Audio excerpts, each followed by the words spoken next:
They called me Double Zeta, ZZ, two letters that carried the weight of a legend I never asked to inherit. I am MSZ-010, born from the ashes of my predecessor, the Zeta, whose sacrifice tore open the sky and left humanity reeling. Camille Bidan flew the Zeta for only 5 months before the war broke him. 5 months of rage and grief and transformation. The Zeta could shift forms, could become the Wave Rider and tear through the sky at impossible speeds. It carried 1,850 kilowatts of raw power. They looked at what the Zeta accomplished, what it cost, and they decided to build something that wouldn't break as easily. They built me. My reactor generates 2,010 kilowatts, more power than the Zeta ever dreamed of, more power than any mobile suit before me. Where the Zeta transformed to survive, I transformed to dominate. My core fighter separates. My upper body becomes core top. My lower body becomes core base. And when I combine, I'm not just a mobile suit. I'm a walking war crime with a conscience. But power is a burden, and I would carry it for a boy who was still learning what it meant to be human. Before me came the Gundam, the original, RX-78-2, a Muro-raised machine. A boy who didn't want to fight but did anyway. A mobile suit that learned what it meant to protect instead of destroy. Then came the Zeta. Camille's rage made metal, a transforming nightmare that burned bright and fast before it fell. And now me, the Double Zeta, built from their lessons, carrying their legacy, stronger than both and just as cursed. I remember the moment I first awakened. Not in some sterile military hangar, not in the hands of trained soldiers, in a junkyard, Shangri-La, a colony where orphans and scavengers picked through the bones of broken ships, where children sold scrap metal to survive, where a 14-year-old boy named Judao Ashta climbed into my cockpit thinking I was just another piece of salvage. He had no idea what he'd found. He had no idea what I would ask of him. The Grips war had ended. Zeta fell. Camille's mind shattered. The Titans were gone, but the fire they lit never stopped burning. From the wreckage, a new threat rose. Neo-Zeon, led by Haman Karn, a woman who believed humanity needed a strong hand to guide it, who believed space noids deserved to rule Earth, who would burn the world to make her vision real. And the Earth Federation, weak, exhausted, clinging to peace with bloodied hands. So they turned to me. The most powerful mobile suit ever built. A walking catastrophe wrapped in armor. But I wasn't piloted by a trained soldier. I was piloted by a boy, a junk dealer who didn't care about ideology or politics, who just wanted to protect his friends, who had no idea that stepping into my cockpit meant stepping into a war that would hollow him out from the inside. I was designed to end wars, but wars don't end, they just change faces. Judao Ashta was 14 years old. He wasn't like a Muro, brilliant and reluctant, piloting the RX-78-2 because no one else could. He wasn't like Camille, angry and self-destructive, flying the Zeta like he had a death wish. Judao was hopeful, even when everything around him was burning, even when his sister was taken, even when his friends died one by one. He believed things could get better, and that terrified me, because I'd seen what hope cost. The original Gundam taught Amuro that fighting could save people. The Zeta taught Camila that fighting only destroys. Both of them paid in blood and trauma for those lessons. And here was Judao, thinking he could somehow be different, thinking hope was a shield instead of a target. Hope is dangerous in war. Hope makes you reckless. Hope makes you think you can save everyone. But I wasn't built for hope. I was built for destruction. The first time Judao fired my high mega cannon, the weapon that could vaporize a battleship in a single shot, he hesitated. He saw the flash of light, the expanding sphere of annihilation, the lives erased in an instant. He threw up afterward, shaking, crying, asking himself what he'd just done, but he got back in the cockpit. Because his friends needed him, because his sister needed him. Because if he didn't fight, someone else would die.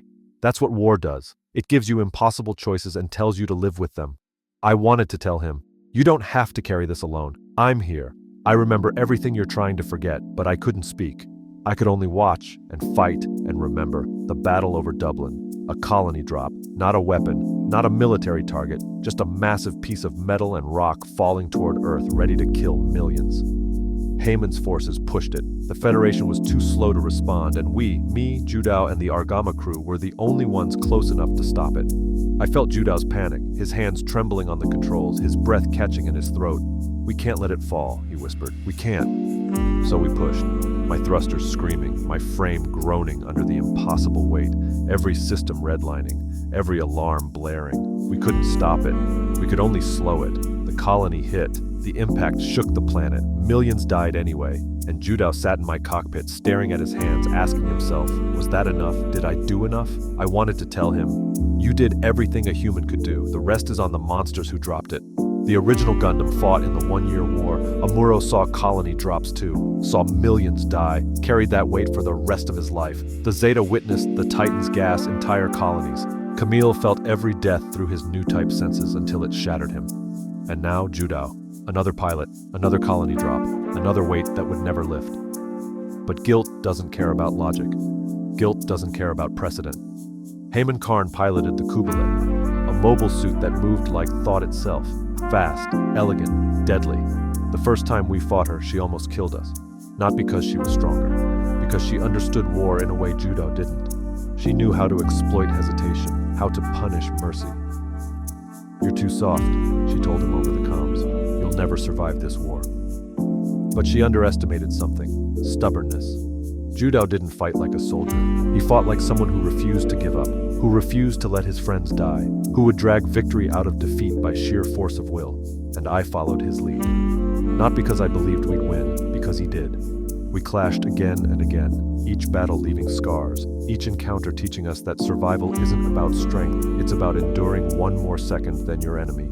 They built me with a weapon no mobile suit should carry, the high mega cannon, powered by a generator that could melt through battleship armor like paper, a weapon that redefined overwhelming firepower.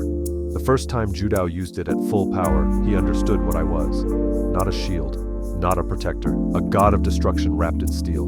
The beam tore through space, vaporized 3 enemy mobile suits in an instant, pierced a warship's bridge and reduced it to vapor.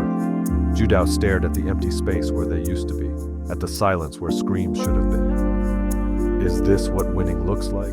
He asked. And I had no answer. Because winning in war means surviving while others don't. It means carrying the weight of every life you erase. It means wondering if the cause was worth the cost. Judao never stopped asking that question, and I never stopped remembering the answer. The final battle, the last confrontation with Heyman Karn and her vision of a space-noid empire. She'd lost everything by then, her allies, her cause, even her certainty. But she wouldn't surrender, couldn't surrender, because surrender meant admitting she was wrong, that all the death, all the burning colonies and shattered lives had been for nothing, so she fought us one last time. Not with rage, with exhaustion. Do you really think you can change anything? She asked Judao. Do you really think your hope matters? And Judao, battered and bloodied and barely holding together, said, maybe not, but I have to try. That broke her. Not our weapons, not our strength. The idea that someone could still believe in tomorrow. Heyman's Kubile fell, not destroyed, just stopped. Like she'd finally let go of the weight she'd been carrying. And Judao sat in my cockpit, shaking, asking himself, did we win, or did we just outlast her? War doesn't give clean answers, only survivors. The RX-78-2 survived the 1 Year War and became a legend. The Zeta survived the Grips conflict but destroyed its pilot in the process. And me? I survived the first Neo-Zeon war with a pilot who still had hope left in him. Maybe that was the real victory. I was built to be the ultimate weapon, the strongest mobile suit of my era, and I hated it. Because power doesn't make you a hero, it makes you responsible. Responsible for every shot you take, every life you erase, every choice you make in the split second between survival and massacre. Judao carried that weight. A boy who should have been worrying about school and friends and what to eat for dinner. Instead, he was making life and death decisions before he was old enough to vote. I watched him grow older in months, watched the light in his eyes dim, watched him stop laughing as easily, stop trusting as quickly. War steals youth. It replaces wonder with caution, innocence with scars, and I was the instrument of that theft. I wanted to be more than a weapon, more than a machine that turned hope into ash, but wanting doesn't change what you are.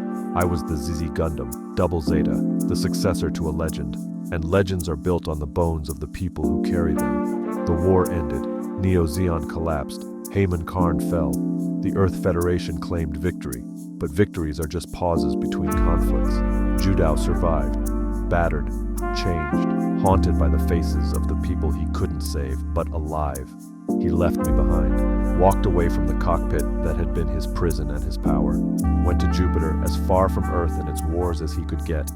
I don't blame him. I would have run too. I was decommissioned, locked away, too powerful to destroy, too dangerous to use, a relic of a war everyone wanted to forget. And I sit here, in the dark, remembering a boy who climbed into my cockpit looking for scrap metal and found a war instead. Remembering the battles where we won by not dying. Remembering the lives we erased to protect the lives we loved. They call me Double Zeta, the most powerful mobile suit of the first Neo-Zeon war. But power is a burden, and I carried it for a boy who never asked for it. If I could speak to Judo now, I would say this: you didn't fail, you survived. That's more than most can say. The weight you carry, the guilt, the doubt, the faces you see when you close your eyes, that's not weakness, that's proof you're still human. Amuro carried the weight of being the first. Camille carried the weight of rage until it broke him. You carried the weight of hope. And somehow, impossibly, you didn't let it crush you. War tried to turn you into a weapon, but you refused. And that's why you won. I am the ZZ Gundam, a weapon that learned to remember, a machine that watched a boy become a man, a silent witness to humanity's capacity for both destruction and hope. And if they ever wake me again, if they ever drag me out of the dark for another war, I'll carry the same burden I always have. The burden of being powerful enough to destroy everything, and human enough to regret it.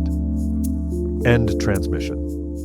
I am MSZ-010, Double Zeta, the weapon that remembers, the machine that carries the weight of a boy's hope. I am the third Gundam, the successor to Legends, built stronger than the RX-78-2, built tougher than the Zeta, built to endure what broke the others. This is my story. This is Judao's story. This is the cost of survival. May we never forget.